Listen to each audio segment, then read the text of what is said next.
Hi hello అందరికి నమస్తే. Welcome back to my YouTube channel. ఈ రోజు నేను మీకు ఈ వీడియోలో గుడిలో ప్రసాదంగా పెట్టే పులిహోరని చాలా సింపుల్ అండ్ టేస్టీగా మనం ఇంట్లోనే ఎలా ప్రిపేర్ చేసుకోవాలో చూపించబోతున్నాను. ఎన్నిసార్లు ట్రై చేసినా పులిహోర పర్ఫెక్ట్ గా కుదరకపోతే ఈ వీడియో మీకోసమే. ఇలా గనక ఇంట్లో వాళ్ళందరికీ పులిహోర చేసి పెట్టారంటే ప్లేట్ మొత్తం ఖాళీ చేసేస్తారు. మరి లేట్ చేయకుండా టెంపుల్ స్టైల్ పులిహోరని ఎలా ప్రిపేర్ చేసుకోవాలో చూసేద్దాం వచ్చేయండి. ఫస్ట్ అయితే నేను ఇక్కడ ఒక పెద్ద సైజ్ నిమ్మకాయ అంతా చింతపండునైతే ముందే నానబెట్టుకున్నాను. మీరు ఎంత క్వాంటిటీలో ఈ పులిహోర చేయాలనుకుంటున్నారో దాన్ని బట్టి చింతపండునైతే నానబెట్టుకోండి. ఒకవేళ మీకు టైం గనక లేకపోతే ఈ చింతపండులోకి వేడి వాటర్ ని పోసి నానబెట్టడం వల్ల చింతపండు అనేది తొందరగా నానిపోతుంది. ఇప్పుడు ఈ చింతపండుని బాగా పిసికి ఇందులో ఉన్న గుజ్జునైతే తీసుకోండి. చూడండి, ఈ విధంగా చింతపండు రసం ని తీసుకున్న తర్వాత ఇందులో 1/2 టీ స్పూన్ పసుపుని, మీ టేస్ట్ కి తగ్గట్టు ఉప్పుని కూడా యాడ్ చేసుకోండి. అండ్ ఇందులోనే ఒక రెమ్మ కరివేపాకుని కూడా యాడ్ చేసుకొని స్టవ్ ఆన్ చేసుకొని దీన్నైతే స్టవ్ మీద పెట్టుకోండి. ఇప్పుడు మంటను మీడియం టు హై ఫ్లేమ్ లో అడ్జస్ట్ చేసుకుంటూ చింతపండు రసం అనేది పూర్తిగా దగ్గర అయ్యేంత వరకు కలుపుకుంటూ ఉడికించండి. ఇప్పుడు ఇందులోకి చిన్న సైజ్ బెల్లం ముక్కని కూడా యాడ్ చేయండి.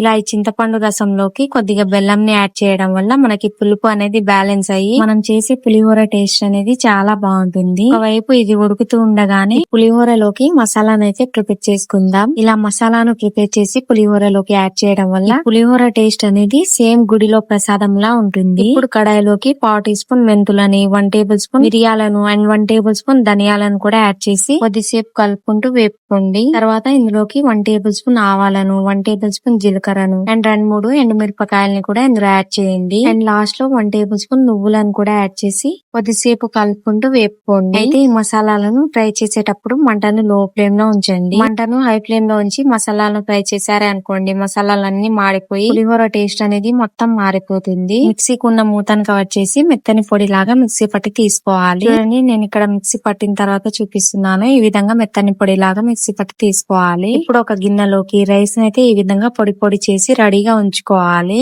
చూడండి, ఒకవైపు మనకి చింతపండు రసం మొత్తం దగ్గర అయిపోయింది. చింతపండు రసం ఎప్పుడైతే ఈ విధంగా వస్తుందో అప్పుడైతే స్టవ్ ఆఫ్ చేసేయండి. ఇప్పుడు పోపు పెట్టుకోవడానికి స్టవ్ మీద కడాయిని పెట్టుకొని కడాయిలోకి ఒక 2 టేబుల్ స్పూన్ ఆయిల్ అయితే యాడ్ చేసుకోండి. ఇప్పుడు ఈ ఆయిల్ లోకి ముందుగా పల్లీలను అయితే యాడ్ చేసుకోండి. పల్లీలు అనేవి లైట్ గా ఫ్రై అయిన తర్వాత ఇందులో ఆవాలు, జీలకర్ర అండ్ 2-3 ఎండుమిరపకాయలని అండ్ ఒక రెమ్మ కరివేపాకుని, పచ్చిమిరపకాయలని కూడా యాడ్ చేసుకోండి. మనం ఆల్రెడీ చింతపండు రసంలో పసుపుని యాడ్ చేసాం కాబట్టి నేను ఇక్కడ పసుపుని అయితే యాడ్ చేయడం లేదు. మీ దగ్గర ఇంగువ ఉంటే ఇందులో ఇంగువని కూడా యాడ్ చేసుకోండి, టేస్ట్ ఇంకా బాగుంటుంది. ఇప్పుడైతే రైస్ లోకి మనం మిక్సీ పట్టి పక్కన ఉంచుకున్నాం కదా పొడి, దాన్ని అయితే ముందుగా యాడ్ చేసుకోండి. తర్వాత ఉడికించుకున్న చింతపండు రసం ని కూడా యాడ్ చేయండి. లాస్ట్ లో పోపుని కూడా యాడ్ చేసి అన్ని బాగా కలిసిపోయేటట్టుగా కలుపుకోవాలి. ఇవన్నీ రైస్ కి బాగా పట్టేటట్లుగా గరిటెతో కానీ లేదా చేత్తో కానీ బాగా కలుపుకోండి. పులిహోరని గరిటెతో కన్నా చేత్తో కలుపుకుంటేనే బాగా కలుస్తుంది. చూడండి, ఈ విధంగా మంచిగా కలుపుకుంటే మనకి పులిహోర అయితే రెడీ అయిపోతుంది. పులిహోర చేయడం అస్సలు రాని వాళ్ళు కూడా ఈ విధంగా ట్రై చేసి పర్ఫెక్ట్ గా చేసేస్తారు. గుడిలో ప్రసాదంగా పెట్టే పులిహోర అంటే చాలా మందికి ఇష్టం ఉంటుంది కదా. సేమ్ టేస్ట్ తో ఉండే ఈ పులిహోరని ఇంట్లో కంపల్సరీగా ఒకసారి ట్రై చేయండి. ఎప్పుడైనా అన్నం మిగిలిపోయినా కానీ లేదా పిల్లల లంచ్ బాక్స్ లోకైనా ఇలా పులిహోర చేసి పెడితే వాళ్ళు కూడా చాలా ఇష్టంగా తినేస్తారు. ఈ వీడియో చూసి మీరు కూడా ఈ పులిహోరని మీ ఇంట్లో కంపల్సరీగా ట్రై చేయండి. ట్రై చేశాక మీకు ఎలా కుదిరిందో కింద కామెంట్ బాక్స్ లో కామెంట్ చేయండి. అండ్ వీడియో కనుక నచ్చితే చిన్న లైక్ ఇచ్చి మీ ఫ్రెండ్స్ కి అండ్ ఫ్యామిలీ మెంబర్స్ కి షేర్ చేయండి. అండ్ ఇలాంటి మరెన్నో వీడియోస్ కోసం మన ఛానల్ ని సబ్స్క్రైబ్ చేయడం మాత్రం మర్చిపోకండి.